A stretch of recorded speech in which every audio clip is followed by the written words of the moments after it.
네, 오늘 2022년 신년 기자 회견을 시작하겠습니다. 질의가 있으신 기자님들께서는 손을 들어주시고 매체명과 또 기자님 성함을 말씀해 주시면서 질문해 주시면 좋겠습니다. 질문 있으신 기자님들 손을 들어주시기 바랍니다.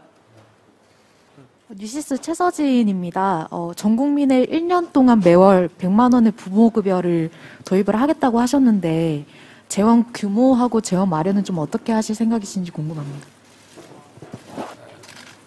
지금 1년에 출생하는 숫자가 한 6만 명? 이 정도 되거든요. 그래서 한 1,200만 원 하면은 제가 볼 때는 뭐 그렇게 큰 금액이 들어가지는 않고 여러 가지 또 자녀 출산에 관한 이런 좀 경제적인 부담이나 이런 데에서 조금 해방이 될 수 있게 할 것 같습니다. 네, 다음 질문 받겠습니다. 후보님께서 보시고 편안하게. 네. 바라보고. 아닙니다. 보시기는 앞쪽을 바라보시고요. 네네. 그래. 네, 후보님 안녕하세요. 뉴데일리 이도영입니다. 네. 임대료 나눔제 말씀하셨는데 이 여당에서도 임대료 멈춤법을 한번 도입을 하려고 했던 걸로 압니다. 네. 당시 나쁜 임대인 프레임 만든다, 재산권 침해 소지가 있다고 비판을 많이 받았는데 네. 이에 대해서 좀 다른 생각이 있으신 건지 궁금합니다. 일단 그 임대료 나눔제는 제가 한 열흘 전에 종로에 우리 자영업자 소상공인 분들을 뵙고 소위 말한 한국형 PPP라고 해서 미국에서 이미 실시를 하고 있는 건데요. 대출을 해주고 이 대출금을 임대료로 사용한 경우에 그 50%는 나중에 상환시에 면제해주는 그걸 제가 발표를 했었습니다.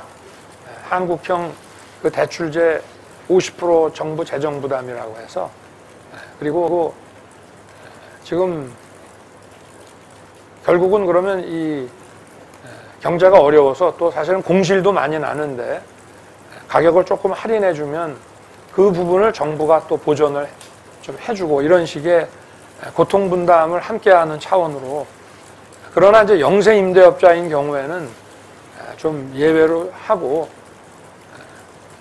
그리고 그 임대인에 대해서도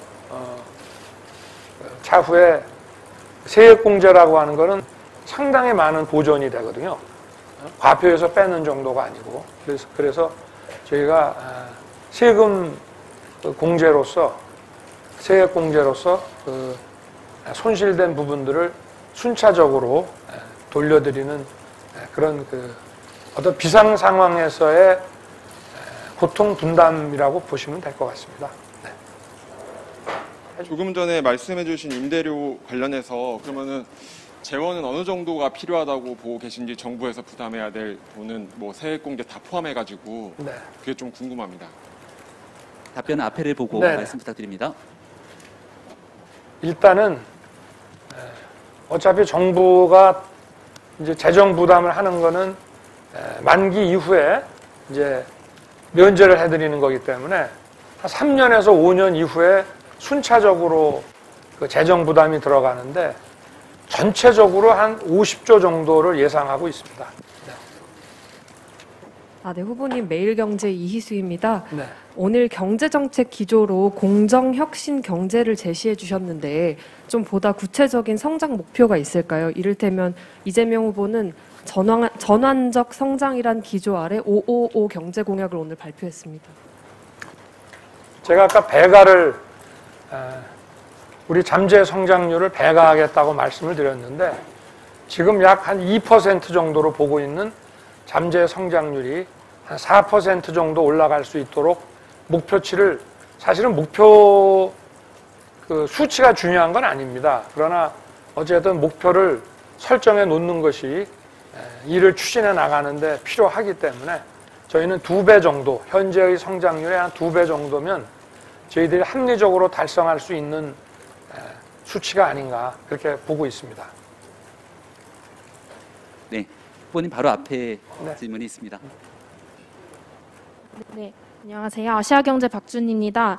아까 후보님께서 저성장 저출산 양극화 문제를 해결하기 위해서 그 통합한 부처를 만들겠다고 하셨는데 이 문제가 좀 통합한 부처로 해결하기 어려운 문제가 아닌가, 오히려 세부적으로 나눠서 해결해야 되는 문제가 아닌가 하는 생각이 들고요. 또 부모급여 100만 원 도입도 말씀을 하셨는데 또 100만 원 준다고 또 아이를 낳을 건 아니잖아요. 이러한 관련해서 구체적인 대안 같은 게 있으신지 궁금합니다.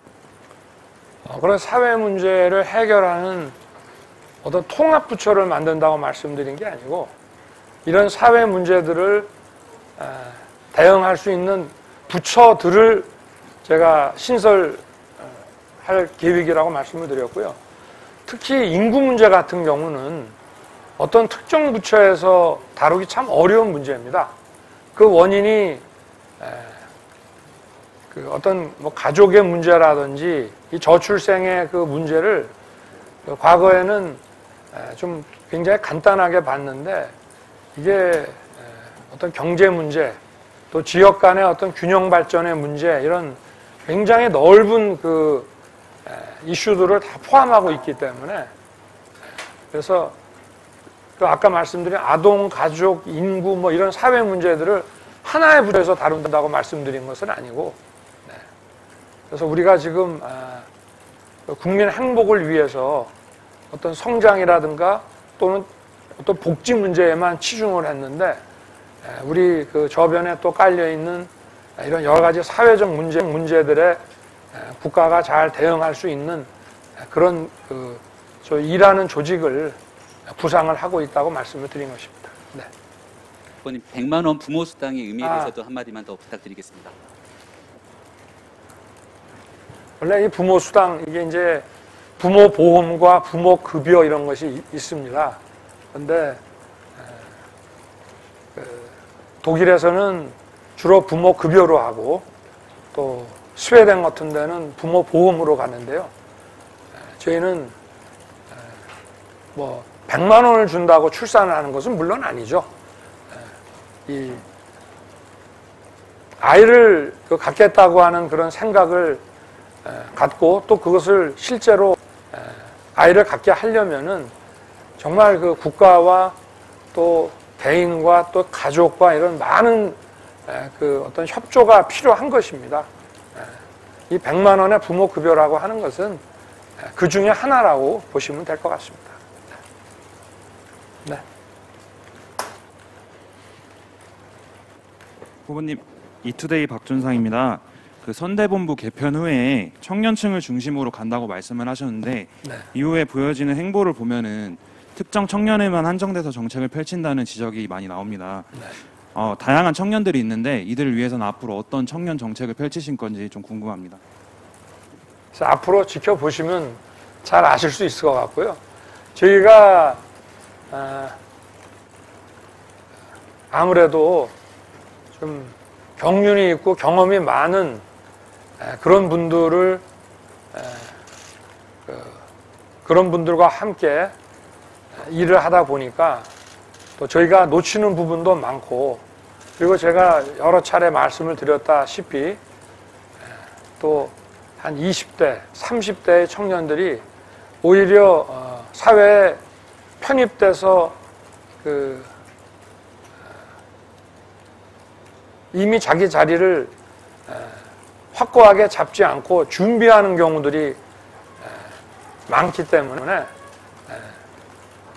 우리 사회의 어떤 문제점이나 다른 분들의 그 삶에 대해서 좀 넓은 관심을 가지고 있다고 저는 판단을 합니다. 그래서 그분들이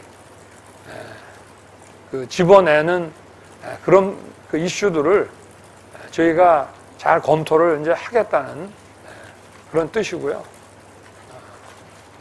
뭐 청년들이 꼭 자기에게만 해당되는 문제를 제기하지는 않더라고요. 저희들이 회의를 해보면은 모든 국민들에게 보편적인 문제인데 그것을 바라보는 그 각도가 좀 더 현실적이고 이런 경우들이 많이 있어서 사실 이 선거운동을 전개해 나가는데 국민의 뜻을 알아 나가는데 큰 도움이 되는 것 같습니다. 네. 다음 질문 받도록 하겠습니다. 후보님 편하게. 네. 저쪽에 데일리한 김희정 기자도 있고요. 예.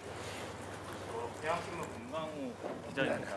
그 이번에 아동 인구에 관련된 통합 부처를 좀 설립해 주시겠다고 말씀. 아니 아까 제가 말씀을 드렸는데 통합 부처가 아니고 네, 부처를 설립해 주시. 여러 이제 부처를 뭐 몇 개를 할지 모르겠습니다만은 우리가 경제 성장 문제와 복지 문제에만 너무 치중을 해왔는데 우리 사회의 그 어떤 기초를 튼튼하게 해서 지속적인 발전을 해 나가려면 이런 여러 가지의 사회 문제들에 대해서 정부가 좀 더 깊은 관심을 가져야 된다는 그런 질문은 그게 아니었고요. 그 네. 여성가족부를 폐지하시겠다고 공약을 내세우셨는데 네. 그럼 이 여가부 폐지 공약에 여가부 폐지에 대한 대안으로 이 부처 신설을 말씀을 해주시죠. 여가부 폐지, 여가부에 대한 딱 어떤 대응 저 부처를 말씀드리는 것이 아니고 여가부는 많은 국민들이 기대했던 그 역할을 제대로 하지 못했다고 많은 국민들이 판단하고 있기 때문에 그 여가부가 원래 설립했을 때 또 국민들이 기대했던 그런 부분들은 여러 그 다양한 그 이런 국가의 그 행정 수요에 부응하게 빈틈없이 할 것이고요. 조금 더 큰 관점에서 우리의 이 사회 문제를 좀 더 폭넓게 보고 그렇게 해서 대응을 하겠다는 말씀입니다. 예. 조금 전에 질문을 못했던 김희정 네. 기자 질문 해주시죠. 네, 후보님 데일리한 김희정입니다. 최근 59초 공약, 심쿵 공약 등 미니 공약이 많이 나오고 있는데요. 생활 밀착형 공약이라는 긍정적인 평가도 있지만 윤석열 하면 생각나는 대표 공약이 없는 상태에서 포퓰리즘 공약을 남발하는 것 아니냐는 지적도 나오고 있습니다. 이에 대한 후보님 생각 궁금합니다. 국민들께서 그런 생각을 하고 계신 분이 있다면은 그 점을 또 유의해서 저희가 잘 설득을 하겠습니다. 네. SBS 김영래입니다. 최근에 이제 안철수 후보와 관련해서 단일화 관련 여론이 또 많이 있는데 단일화 여부보다도 이 상황에서 꼭 정권 교체가 후보님으로 돼야 한다고 생각하시는 건지, 그리고 그렇게 생각하신다면 또 그 이유가 무엇인지 좀 여쭙고 싶습니다. 그 부분은 유권자인 국민들께서 판단하실 문제고 제가 언급할 문제는 아닌 것 같습니다. 네.